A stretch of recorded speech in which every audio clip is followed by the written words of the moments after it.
नमस्कार, आप देख रहे हैं आज तक। आपके साथ मैं हूं सईद अंसारी। पठानकोट एयरबेस में ऑपरेशन अभी ख़त्म नहीं हुआ है, उसकी आधिकारिक जानकारी अभी नहीं दी गई है, लेकिन रक्षा मंत्री मनोहर पर्रिकर भी वहां पर जाने वाले हैं दोनों सेनाओं के प्रमुखों के साथ। दोपहर में यह खबर आई है, लेकिन पहली बार टीवी पर पठानकोट हमले में शामिल तीनों आतंकवादियों के चश्मदीद एक साथ आज तक पर सामने हैं।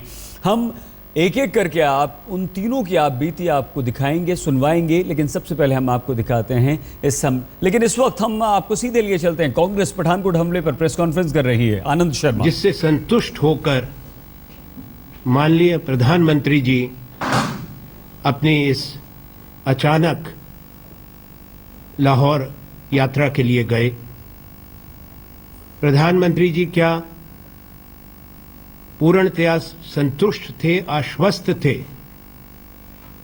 पाकिस्तान की सरकार के साथ वहां का पूरा तंत्र, पूरी व्यवस्था, यानी कि वहां की सेना और आईएसआई भी इस प्रक्रिया का समर्थन करती है, अनुमोदन करती है। चौथा प्रश्न स्वाभाविक है, जब हिंदुस्तान के प्रधानमंत्री पाकिस्तान की जमीन पर लाहौर पर उतरे 25 तारीख को, उस समय वहां के राष्ट्रीय सुरक्षा सलाहकार जनरल जांजुआ मौजूद नहीं थे। क्या उससे हमको कोई संदेश नहीं लेना चाहिए था कि वहां का व्यवस्था का अहम हिस्सा शायद इस प्रक्रिया का समर्थन नहीं कर रहा, खुले विरोध में नहीं है, पर इसके पक्ष में नहीं है। हमने निरंतर एक नीति बनाई थी मुंबई पे हमले के बाद कि सांझी वार्ता दोनों देशों के बीच में जरूर आरंभ होनी चाहिए, पर उसके लिए भारत ने आश्वासन मांगे थे, पाकिस्तान ने आश्वासन दिए थे, वो अपने वायदों पर खरे नहीं उतरे। सबसे पहला आश्वासन भारत ने मांगा था, मुंबई पर आतंकवादी हमलों के जो असली गुनहगार हैं, जिन्होंने षड्यंत्र किया, षड्यंत्रकारी लखावी, उसको तुरंत कानून के तहत उसके जुर्म की सजा मिलेगी और अन्य षड्यंत्रकारियों को तभी भारत एक कॉम्प्रिहेंसिव डायलॉग या बातचीत शुरू कर सकता है। ये सही बात है कि पाकिस्तान और हिंदुस्तान दोनों को मिलकर पाकिस्तान की जमीन पर जो आतंकवादी संगठनों का जाल है, उसको निरस्त करने के लिए कार्य करना है। कौन सा ऐसा आश्वासन मिला जिससे हमने ये फैसला किया कि अब ये बातचीत का रास्ता साफ हो चुका है? क्योंकि देश को कोई जानकारी नहीं,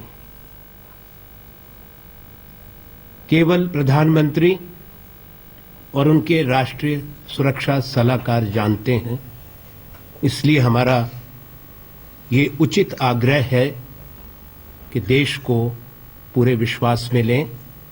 प्रधानमंत्री तमाम विपक्षी दल, जो देश के प्रमुख विपक्षी दल हैं, उनके नेतृत्व के साथ बैठकर बात करें, ताकि अगर हिंदुस्तान की तरफ से कोई भी आश्वासन दिया जाता है या बात की जाती है, उसके पीछे पूरे देश का जनमत हो, पूरे देश की सहमति और रजामंदी हो।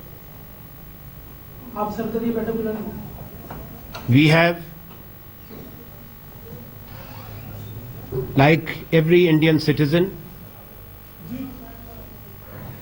deep anguish and concerns. The new year has brought pain and tragedy. हमले पर कांग्रेस का बयान यहां पर आया है और कांग्रेस ने यह कहा है कि सभी दलों से प्रधानमंत्री को बातचीत करनी चाहिए। देश को बताना होगा कि बातचीत का माहौल कहां है, क्या पाकिस्तान के साथ बातचीत आगे बढ़ाई जानी चाहिए। ये भारत पर हमला है, सिर्फ पठानकोट एयरबेस पर नहीं। तो पठानकोट हमले पर प्रेस कॉन्फ्रेंस करते हुए कांग्रेस ने प्रधानमंत्री नरेंद्र मोदी पर निशाना साधा है। इस हमले के 3 चश्मदीदों की बात हम आपको इस वक्त सुनाएंगे और इसकी सबसे पहली कड़ी थे गुरदासपुर के एसपी सलविंदर सिंह, जिन्हें हमले से पहले आतंकवादियों ने इनका अपहरण कर लिया था। हमारे संवाददाता सत्येंद्र चौहान ने गुरदासपुर के एसपी सलविंदर सिंह और उनके कुक मदन गोपाल से बहुत विस्तार से बातचीत की। पठानकोट में जो आतंकियों ने घमासान मचाया है, इन आतंकियों का सबसे पहला सामना एसपी समिंदर सिंह से हुआ था। ये मजार से मत्था टेक कर आ रहे थे और इनके साथ ये इनके कुक जो हैं मदन गोपाल, ये दोनों साथ थे और कुछ लम्हा इन्होंने ऐसा बिताया है शायद जिंदगी और मौत नजर आ जाती है उस समय पे। समिंदर जी, क्या आपके दिल पे बीत रही थी? और पहला बताइए कि जब आपका पहली बार उनसे मिले थे क्या लग रहा था? गाड़ी कहाँ से रुकवाई, शुरुआत कहाँ से हुई आपकी उनके साथ?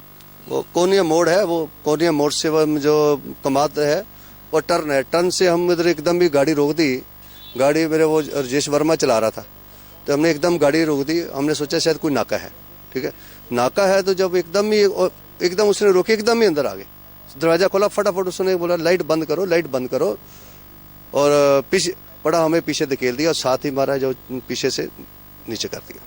फिर उसके बाद वो क्या बात कर रहे थे आपस में? उन्होंने कोई कन्वर्सेशन और उर्दू में बात कर रहे क्या उसी जब आपकी गाड़ी पे पहले पीछे डाल दिया तो फिर आपस में उन्होंने क्या बात की उस समय?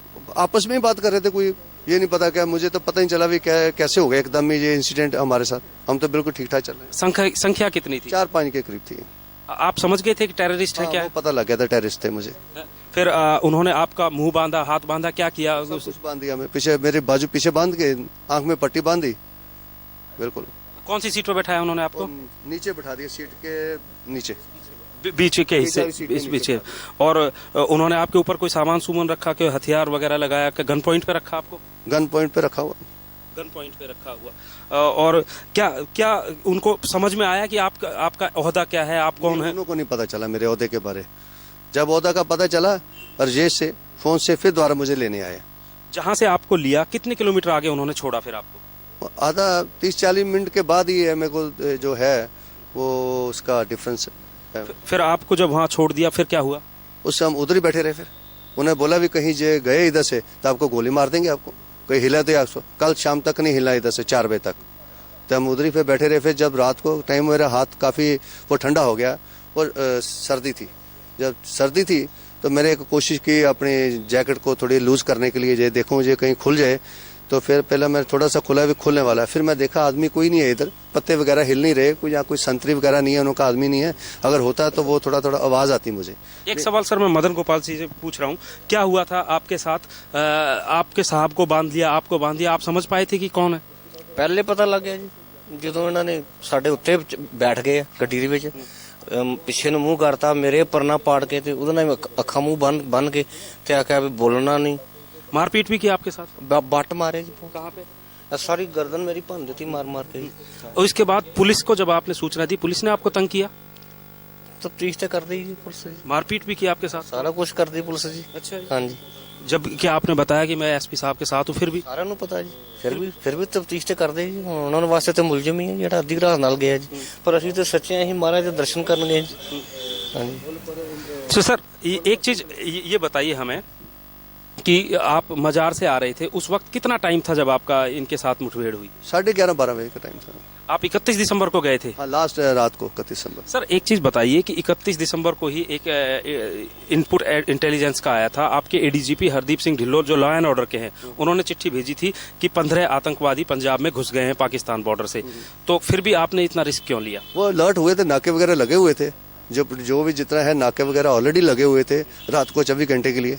ऐसी कोई बात नहीं। एक सर बड़ी सवाल उठ रहा है कि आपकी बात पर आपके ही पुलिस अधिकारी भरोसा नहीं कर पाए। ये नहीं मैं कह सकता, लेकिन जो मेरा फर्ज था मैंने निभा दिया, मैंने इन्फॉर्मेशन दे दी है। आगे क्या हुआ क्या नहीं हुआ मेरे को नहीं मालूम, क्योंकि ये बहुत लंबा टाइम इसमें बीतता गया, आप जो है इन्फॉर्मेशन देते रहे, उन्होंने यकीन नहीं किया। अगर समय रहते होता तो आप नहीं समझते कि बहुत बड़ी इसके बारे में कुछ नहीं, मेरा फर्ज था जो मैंने अपना अदा कर दिया एज ए पुलिस अफसर, जो मैंने इन्फॉर्मेशन दे दी एज ए पुलिस अफसर। हो सकता था जो बड़ा दुकान अपने टल गया है, हो सकता बड़ा नुकसान होता है जो ना टाइम से देता, जो ना हमारे उसी वक्त ही जो है सर्च ऑपरेशन शुरू हो गया।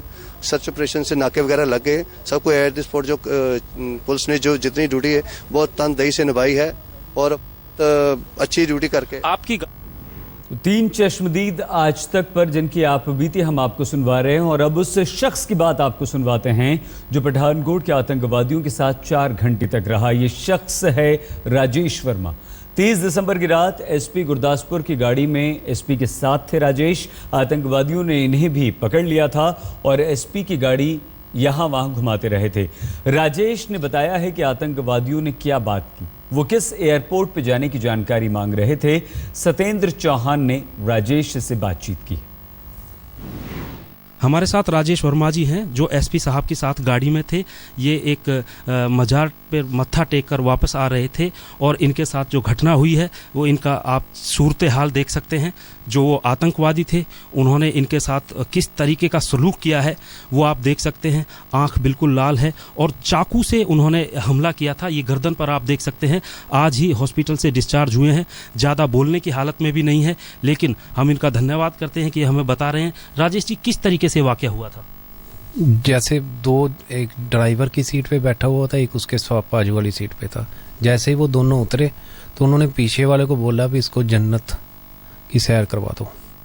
मेरे को पता लग गया भी वो मुझे मारने आ रहे हैं। ठीक है, तब मैंने हाथ पैर उन्होंने बांधे, मेरे हाथ जो आगे बांधे हुए थे उन्होंने पीछे बांधने की कोशिश की। मेरे को पता चल चुका था कि मैं मरने वाला हूँ। अब मैंने बड़ा ऐसे किया, बहुत किया। उन्होंने फिर मेरे वो जो राइफल के मारे घूसे मारे मेरे को पकड़ने के लिए। फिर एक ने मेरा सिर पे ऐसे पकड़ के और 2 बार चाकू से वार किया। आपको समझ में आ गया था कि आतंकवादी हैं, अपने देश के नहीं। तो जब वार किया तो जैसे ही खून की पिचकारियाँ निकली सीट पे गाड़ी की, तो उनमें से एक बोला भी ये अब 1 आधा मिनट ही जन्नत में पहुंच जाएगा। फिर मैं 7-8 मिनट वहाँ पे पड़ा रहा। फिर जैसे ही वो मैंने देखा कोई आवाज़ नहीं आ रही, मैं उठा। वो जो नैपकिन्स मेरे मुंह में उसने दिए हुए थे, ठूसे हुए थे, वो मैंने गर्दन पे रखे।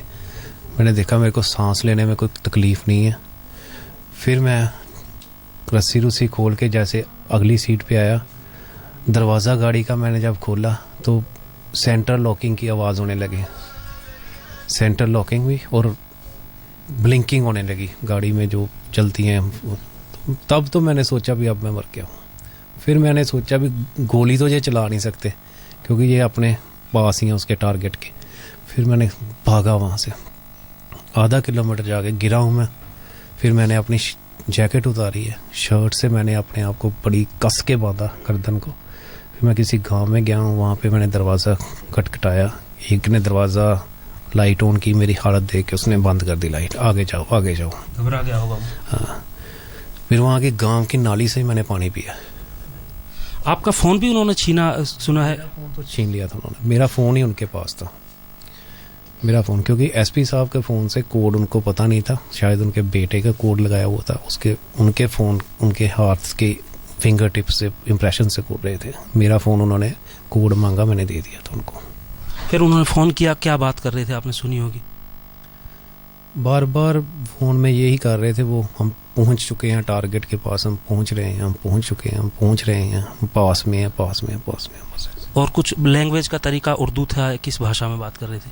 मैंने आपको बोला जो लैंग्वेज का तरीका, जब तो वो अपने कमांडर साहब करके बात कर रहे थे तब वो उर्दू में बात कर रहे थे। इंशाल्लाह ये वो। आपसे कुछ ज़बरदस्ती पूछने की भी कोशिश की कि हमें रास्ता बताओ या कुछ इस तरह का? नहीं, रास्ता मेरे को पूछने की कोशिश नहीं की। मेरे को सिर्फ उन्होंने एक बात ही पूछी, यहाँ से अमृतसर का एयरपोर्ट कितना पड़ता है, बस। और एसपी साहब से भी उन्होंने मारपीट की, उनसे भी पूछना चाहा कुछ? उनसे पूछना नहीं चाहा, लेकिन मारपीट उन्होंने की उनके साथ। और उनको भी आपके साथ ही छोड़ दिया था या उनको अलग छोड़ा? नहीं, उनको तो पहले छोड़ दिया था, मेरे को तो उन्होंने एंड तक साथ में रखा था। तो ये राजेश वर्मा जी हैं, आंखों देखा हाल बता रहे हैं। संख्या कितनी थी, बस एक सवाल हमें बता दीजिए। 4 थे सर मेरे साथ। 4 घंटे में उनकी गाड़ी में रहूँ, 4 जने थे वो। और हथियार कितने थे उनके पास? हथियार मैंने आपको बार बार बताया, 4 उनके पास राइफल्स थी और 4 पिट्ठू बैग थे। उनमें क्या था, हथियार ही होंगे वो। तो ये बता रहे हैं, प्रत्यक्षदर्शी हैं। जैसा कि हम पहले भी कह रहे थे कि उन आतंकियों की तादाद 4 थी। राजेश वर्मा जी हैं, जिंदगी और मौत की एक लड़ाई लड़कर जो है बच गए हैं, भगवान की कृपा है। लेकिन बड़ी हिम्मत और हौसले के साथ इन्होंने जो है उन आतंकियों का सामना भी किया है। राजेश जी, पुलिस ने भी आपसे पूछा है, जो IB वगैरह ने, कि किस पुलिस ने ही तो किया है सब कुछ, मतलब पुलिस ने ही तो मतलब बचाया है सबको।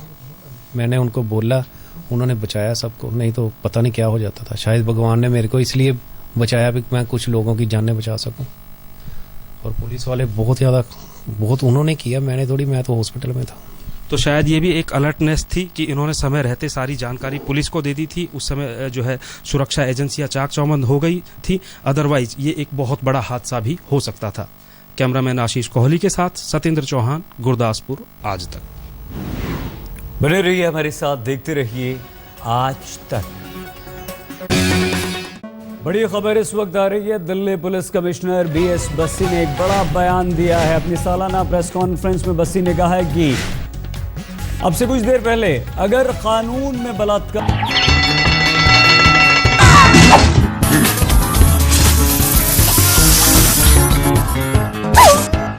नहीं